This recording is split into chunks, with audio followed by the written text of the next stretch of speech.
arguing fairly, you're going to come out and the relationship's going to come out better. But there are rules like there are in any game. You know, if you're going to play football, if you're going to play baseball, you know, if you're going to play chess, Scrabble, there are rules to be followed. And like everything else in arguing, there are rules to be followed. One, of course, is keep the argument fair. Know what you're going to talk about. After all, if you're having this argument for a reason, you're not. If you're having it out of spite, then it's not going to be fair. Don't walk away without trying. I have to tell you, so many times I've walked away and kicked myself afterwards because I didn't give it the due that it really would have made a difference in my life. You know, I may have been a different person by now if I had, and looked at things a little bit differently, and stick to the subject. Now, how many times when we start to have an argument or a heavy discussion do we start talking about, you know, one thing like take out the garbage or whatever, but we start talking about, and you didn't fix the window, and you didn't do this, and you didn't do that.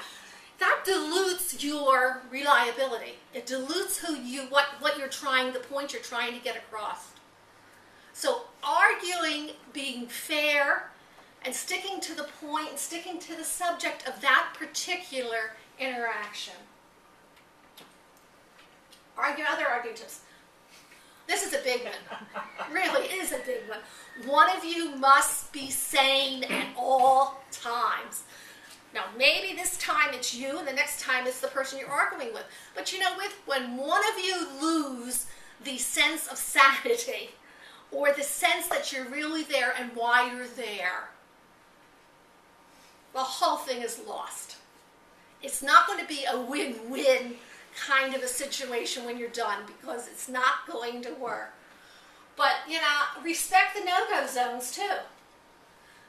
When we're with someone for a while, we know their buttons.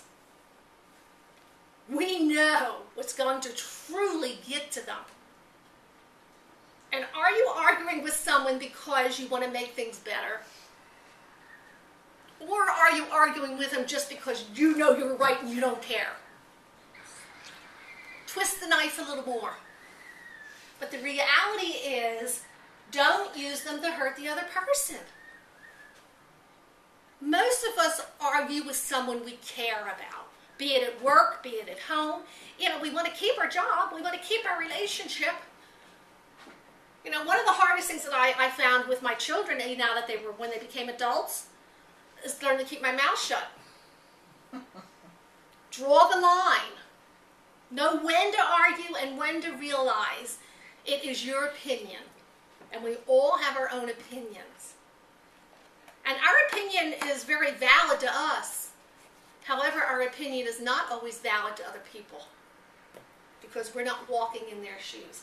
Don't play psychiatrist. Don't assume you know what they're thinking. I have to tell you again, this is something that I have a tendency to do. And I have to stop myself. Because I say, well, you never want to do that anyway. And I've been told, no, wait a minute. I didn't want to do it that particular time, but I didn't say I won't do it ever. So I assume. And whatever you assume, you know the word broken down, and you're not giving the other person the respect they're due, because we're assuming we know what they're thinking. And you don't know what the other person is thinking. Confrontation. We get to a point where we have confrontations. Confrontations are healthy. We learn, excuse me, from the exercise that we did. The confrontation can be healthy. Arguing can be healthy. We learned some guidelines just a minute ago, but, you know, don't criticize. Don't break them down. Don't tear them down. Nobody likes to be torn down.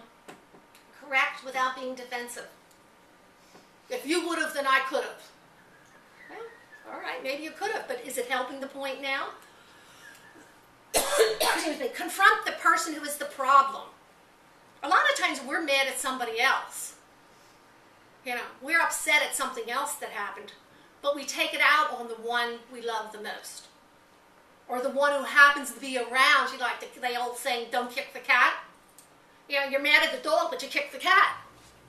So it's the way that we react as human beings, because we're very emotional creatures. So be aware of that. Deal only with that situation. As I said before, we have a tendency sometimes to bring in all the other garbage and all the other baggage. You know, and none of us are perfect. And none of us have gotten to this stage in our life without getting some baggage. Just be aware, is it your baggage or their baggage? You know what? We have enough of our own baggage. You don't want their baggage. So let them have their baggage and you keep your baggage and work on your baggage. But the reality is dealing with that situation, not with all the other things that happened. Confrontation. Keep calm.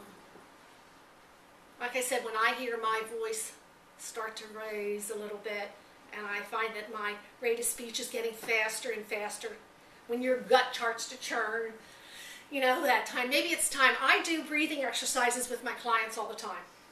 I am a very firm believer in taking time to breathe. Taking those 3 deep breaths.